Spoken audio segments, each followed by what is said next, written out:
Kamusta sa lahat mga kaibigan? Sa channel na ito, ngayon ipapakita ko kung paano mag-install ng mods para sa Minecraft Java Edition.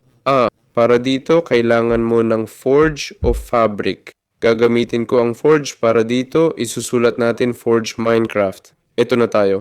Gagamitin ko ang version 121.8. I-download ang installer at pumili ng kahit anong mod. Halimbawa ang Create Mod.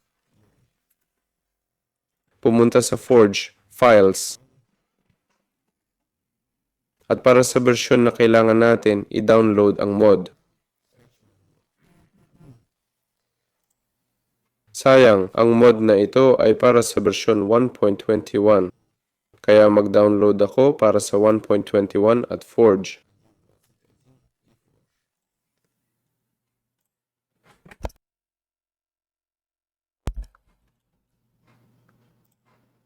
Meron na. At meron pa. Pagkatapos, buksan ang Forge. I-install ang client, i-click ang OK. Naglo-load na ang installation.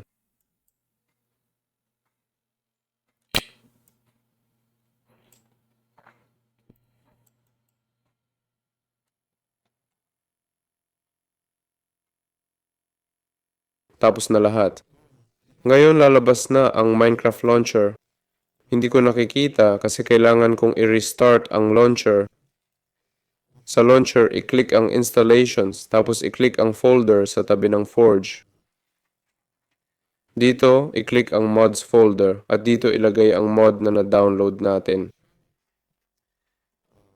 Kung wala kang create mod o hindi mo mapuntahan ng folder, i-type ang run %update at %OK.